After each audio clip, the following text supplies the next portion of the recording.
We spent his last Sunday evening together as normal. He watched the Dallas Cowboys game as I lay curled up next to him on a couch, asleep as normal. After the game, he woke me for us to go to bed upstairs for the evening.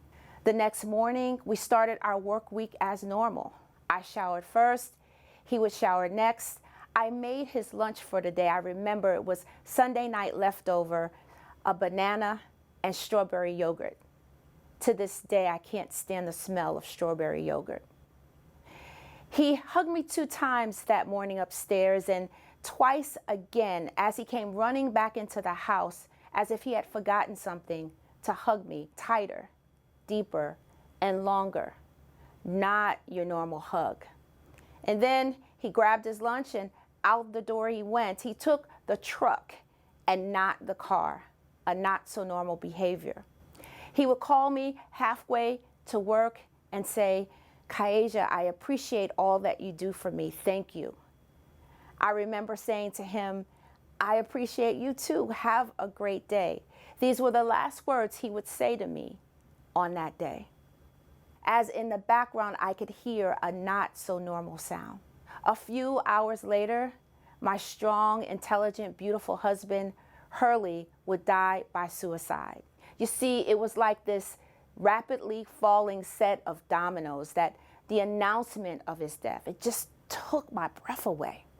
And it would require for me to learn how to breathe all over again over the course of years.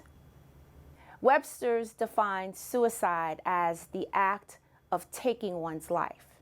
Webster's considers it a noun, but for me, I considered it a verb because his actions took away my vision, my desires, my dreams, my identity. It all died with him on that day. It's important to know that suicide is a national and global health crisis. It affects approximately 1 million people throughout the globe a year. 1 million people die by suicide. For our veteran, active duty, reserve, and National Guard population, 20 die by suicide a day. 20. Suicide is a very difficult death. It's a very challenging and complex death. Very hard for some people to understand. Many survivors had said to me, "Kaeja, it's just not fair." Suicide affects approximately 135 people for every 1 death. Researchers say 135 people are directly or indirectly affected by that death. Now that would mean that potentially 135 people listening to this talk would be affected or have been affected by the loss of someone you know or someone that you're connected to due to suicide. A single common denominator amongst death of suicide for us as survivors is this ability to navigate through the aftermath and the unknowns. For me as a survivor, I can identify with that. And I would like to share with you a message of help, healing, and hope, and points that help me get through the loss of my loved one. First, I want to start with help. After my husband's death, I needed immediate help. I needed help to drive. I needed help to wake up in the morning, to go to sleep at night. I needed help to focus my thoughts. I needed help to organize my home. I even needed help to recognize that I needed help. So I pulled together a group of family and friends, just a small number. Oftentimes, they would stay with me over the evening and make sure that I would sleep and also eat. They would do little simple things like make sure I had enough gas in my car or make sure that I washed my clothes and would fold them for me. They would do the little discreet things to help me through my day. I would also suggest having legal professional help to help you navigate through your loved one's estate and affairs. This could be very challenging and overwhelming for any survivor to try to figure out what happens in the estate affairs after the death of a loved one. So I would strongly recommend seeking professional legal help. Thirdly is financial help. Having a professional accountant or financial advisor that can do things such as inform you of which bills you should pay, which bills you don't need to pay right now, and the wisdom to know the difference. Lastly, emotional help. Emotional help to share with someone your intimate feelings and thoughts of your loved one that has passed. Someone that you can trust your anxieties and your doubts and your fears with. Someone that you trust enough that your secrets will be safe with them. Emotional help is very key. Also, I would like to advise that there's this stigma often associated with survivors of suicide loss and this ability to not ask for help. I would suggest that if you know of someone who has lost a loved one due to suicide, that you extend a helping hand by simply asking them, how can I help you today? Is there anything that I could help do for you? This simple act of kindness will be such a tremendous support and assistance to any survivor of suicide loss. Next, I would like to move into healing. Every survivor will have a unique path and journey towards your healing. I would recommend that you do what works for you. Be committed and dedicated to it. Also be patient with yourself as you see and work your way through the healing process. Here are a few things that work for me. Counseling and therapy. I strongly recommend that any survivor of a suicide loss would seek counseling and therapy. Counseling and therapy is key to mental strengthening. Counseling and therapy will help you cope and manage through your stressful times and grieving moments. Counseling and therapy is not just about understanding the loved one that you have lost, but it's also understanding you and putting into place processes and procedures that will help you maneuver through your future. Counseling and therapy, it doesn't have an end date. You can start it whenever you need it, and you can use it throughout the time of your grief. But most importantly, I would encourage you again, seek counseling and therapy. It is there for you. Next, exercise. I like talking about exercise because hiking, running, swimming, even biking, it just sets off the endorphins inside of your body that will help strengthen you, help encourage you, help enlighten you. Also, the oxygen will connect with your blood flow, will help you think and focus differently. Also, exercise, it builds your stamina, it strengthens your bones, your ligaments, your muscles, and it adds an extra level of energy that you'll need to get through your stressful moments. So consider a good exercise regimen. And lastly, creativity.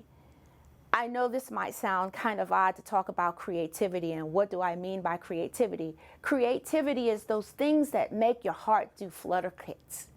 You know, it's the artist in you, it's the author in you, it's the gardener in you, it's the chef in you. It's that thing that is specifically designed for you and that you do very well. Tap deeply into your creativity. You see, for me, my creativity was my dance. Being able to get back into a dance studio, taking classes that I hadn't taken in such a long time, revisiting that creative space that really did it for me. I could leave it all on the dance floor, as young folks would say. Next, I believe that it's very important for you to understand how I pulled all of these together. You see, therapy became my weekly event. Running became my daily exercise regime. But it was the dance that became my solace. It was my free. It allowed me to be creative, but also to be fearless. It took me to the edge of that dance thing, and it allowed me to come back to a safe space. Dance was my free, and it opened up spaces for me to lead into hope, which is the next topic I would like to discuss. Hope. Hope is believing in something bigger than you. Hope is being transparent about your story.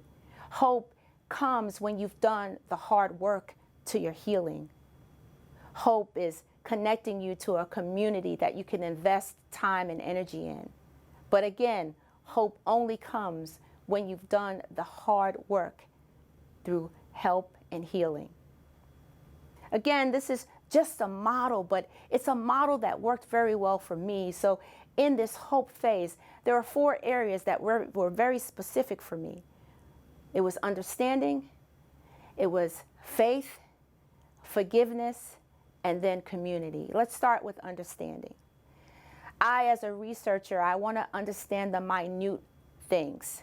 I want to understand what makes it tick and what makes it work. So I invested time in trying to understand more about suicide. I wanted to understand the risk factors, the research behind it. I wanted to understand the spiritual aspect of it. I wanted to also understand the trauma that connected me to the suicide and what ultimately would lead to my healing. Understanding it helped me also in knowing how I could not only share my story, but also how I could potentially help others in the future. Next was my faith. Now, I'm not here to convince anyone about their faith one way or the other. All I can say is that as survivors, there's this stigma that's connected to just getting through the process. Oftentimes, it's a guilt that we put on ourselves. It's a heavy burden that we lay upon ourselves and thinking that we could have done something different to save or help our loved one through the process. But it was my faith that helped me understand that it was ultimately my husband's decision.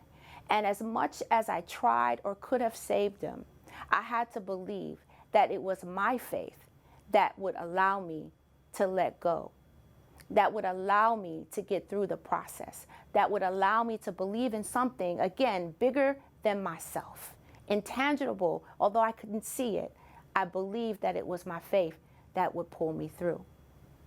So I would encourage you that if your faith is not strong through the process, it's okay. There are folks in your community that can have the faithful impact needed to pull you through until you're strong enough. Next is forgiveness. Now, this is connected, of course, to understanding and also faith, but it's a process. You see, I didn't understand how deeply I needed to be forgiven of myself, forgiving myself. Also, it's just not about forgiving the loved one who has passed on and the decision that they made. It's forgiving yourself in all the areas that you said, I missed that, or I wish I knew that, or why didn't I see that? Why didn't I know that about my loved one? It's forgiveness that worked for me. See, it happened at a very odd time. About 8 or 9 years after his death, I was sitting on a bench in the middle of Washington, D.C., between a set of azaleas, one red and one pink. And I was just enjoying the spring day in that moment. And in that very moment, in that very presence, I could feel something on the back of my neck just saying, let it go. It's going to be okay. And in that moment, I started to cry because I knew I was having an experience. And that was basically that I needed to forgive myself. And just like that, I forgave myself. And I ultimately forgave my husband as well. And I recognized how okay I was going to be into my future. And it's because of forgiveness and faith and understanding, it led me to this community of people, this community and tribe and organization and groups of individuals that have experienced the same type of death that I had experienced. And we were able to share stories and encourage each other and talk about different ways of how we can help outside of our own communities. You see, when you've done the work, again, connecting the work, then you will be able to share and help and heal others through their process as well. This takes us to our final story that I would like to share with you, that is a model of this model of help, healing, and hope. It's a story of a set of twins, Jakayla and Jasmine. I was introduced to these young ladies, I believe they were about 15 at the time, by a mutual friend. They had recently lost their father to death by suicide. And it was on or about the Thanksgiving time of this year. And they reached out to me, our mutual friend, and said, hey, Kaisha, I need you to have a conversation with these young ladies. They're going to need you, and I know your story will be helpful to them. So I did. I reached out to Jakayla, and I said, hey, here's my number. Here's who I am. If you ever need me, reach out and call. And it took some time, as it does with every survivor, to reach out for help, because it's really about trust. It's about building a trust with individuals that you could share your intimate stories with about your loved one. And it took Jakayla, the leader of the twins, about a month to reach out for me, because see, she held on to that phone number as a sense of hope. And she finally called. You know how teenagers do. They text you when they want to communicate with you. And she simply asked, hey, are you available to talk? And it was on Christmas Day that she texted me, and immediately I said yes. We talked for hours on that day, Christmas afternoon. She shared her fears, she shared her doubts, she asked me many questions, she cried. And it was from that moment on, we would have more conversations and more discussions, more questions, more telephone calls, more FaceTimes. And she would also include her sister Jasmine as well. And we would bounce ideas off of each other. And mind you, I still have not met these two young ladies, but just as recently as last night, I was able to reach out to Jakayla and say, hey, I need you. I need you to pray for me. I need for you to really be there for me as I go into this wonderful opportunity on tomorrow. And her kind words said, you got this, Miss Kaisha. I believe in you. It's that sense of resolve and resilience that I leave you with today, that you will get through this. This model, or any other model that organizations that support suicide survivors and survivors of suicide loss will provide for you, will help you get through your time of grief, your time of help, your time of hope, and your time of need. Thank you.